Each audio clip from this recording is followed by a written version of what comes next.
Hello, my name is Robert Smith, and I'm with New River Community College's Academic Assistants, and today we are looking at the molar mass of a gas.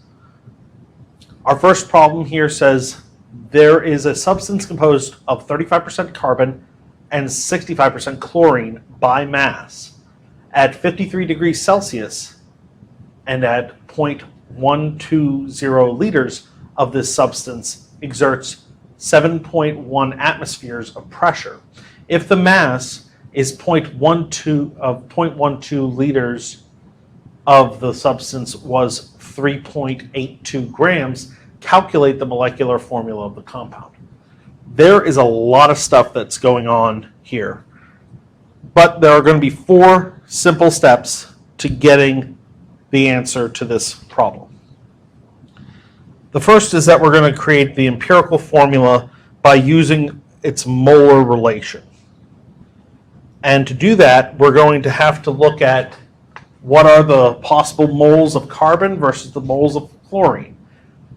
Just like with the empirical formula video, we're going to pretend that this percent is per 100 and that there's 100 grams of this compound and that 35 of those grams are carbon and 65 are chlorine. So let's find out what the moles of carbon are.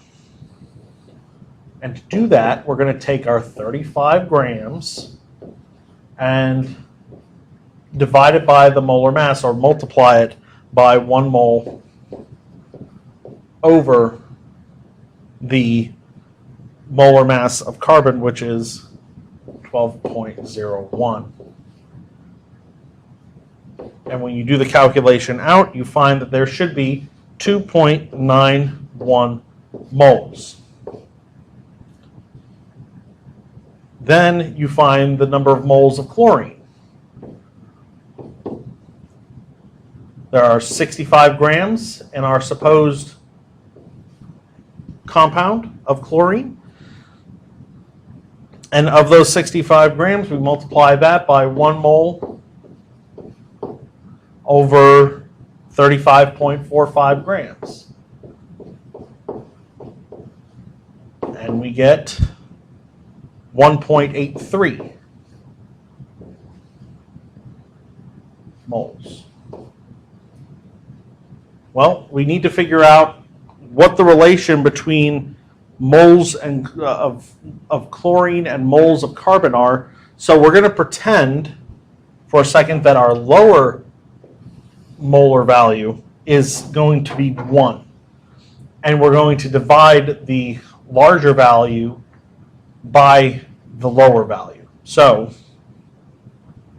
2.91 moles over 1.83 moles is approximately 2.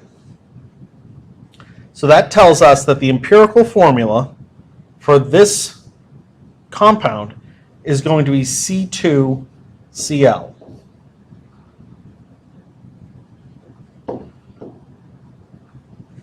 So that is our empirical formula. So that's what it's going to look like.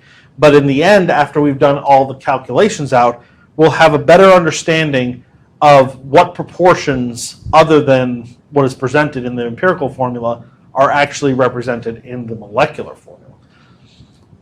So we've started by making the empirical formula, and that basically took care of this whole first line. The next bit we have to do is we have to look at what kinds of things we are given. And we're given a temperature, we're given 2 volumes, we're given an atmosphere. Edit. We are given temperature, we're given volume, we're given atmosphere, and we're given a mass. So, what can we do with all of that information? Well, it's actually fairly simple. The first thing we're going to want to do after we've calculated our empirical formula is we're going to want to convert our temperature to Kelvin, because you always do that with your gas problem. So temperature is equal to 53 plus 273.15, which when you round it actually keeps it to a whole number, which ends up being 326K due to significant figures.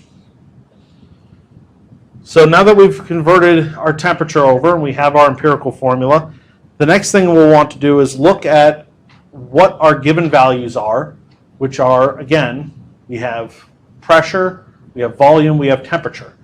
We have an equation that fits that. It's our ideal gas equation. PV is equal to nRT.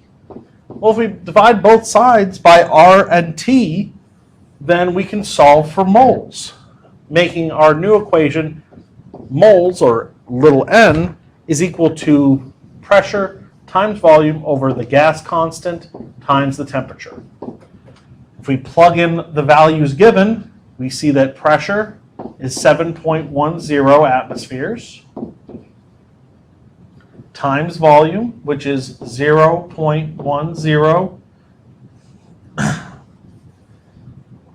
which is 0.120 liters, all over our gas constant, which is 0.0821 liter atmospheres per Kelvin mole. And then multiply that by our temperature that we calculated out, which is 326 Kelvin. Kelvin and Kelvin cancel each other out. Liters and liters cancel each other out. Atmospheres and atmospheres cancel each other out. And because moles are in the denominator of a denominator, they're actually in the numerator. It jumps up, making our answer moles, which is exactly what we want.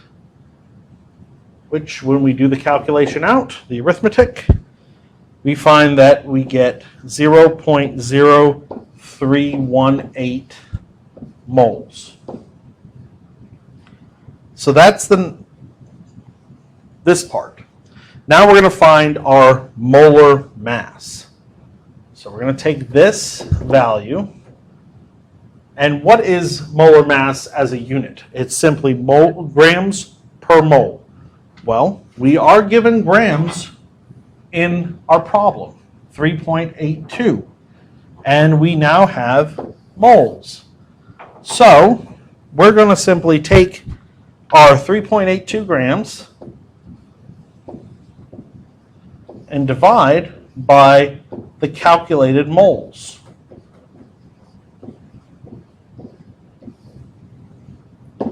And when you do the arithmetic out for this one, it ends up being approximately 120 grams per mole. Now, what does that tell us? Well, first you're going to have to recognize that for our empirical formula,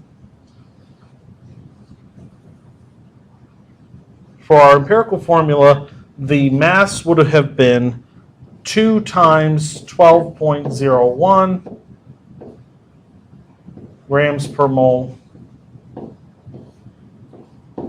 plus 35.45 grams per mole,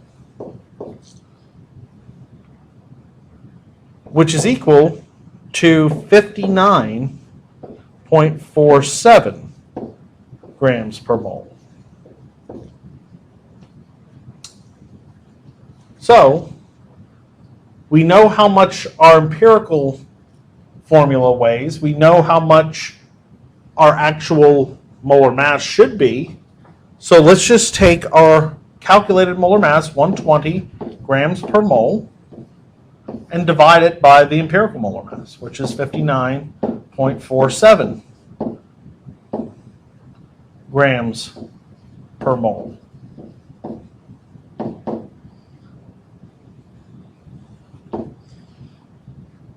And when you do it, you actually get an approximate value of 2. What does that mean?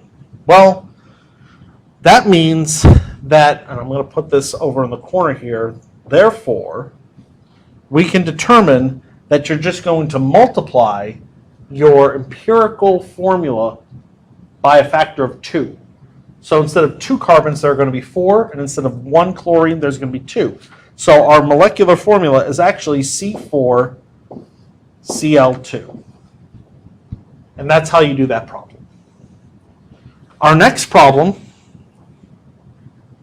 asks us to calculate the volume of oxygen required to complete the combustion of 6.47 liters of propane given the formula.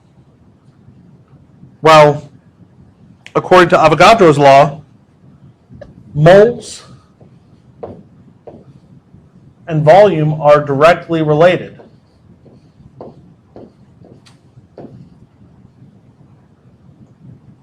At the same temperature and pressure.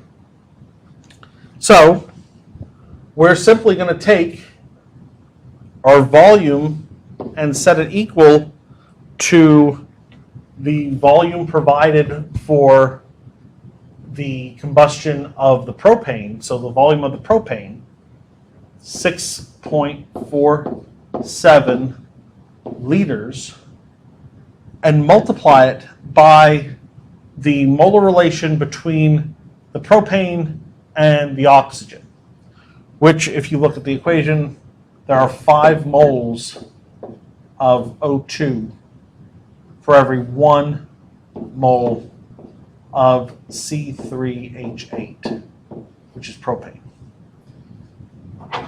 As you can see here and here. When you do the arithmetic out, you will find that volume is actually equal to 32.4 liters. And that is the amount, the volume of oxygen consumed in the combustion of that given volume of 6.47 liters of propane. So those were a couple of problems that involved the molar mass of a gas and the molar relation of gases.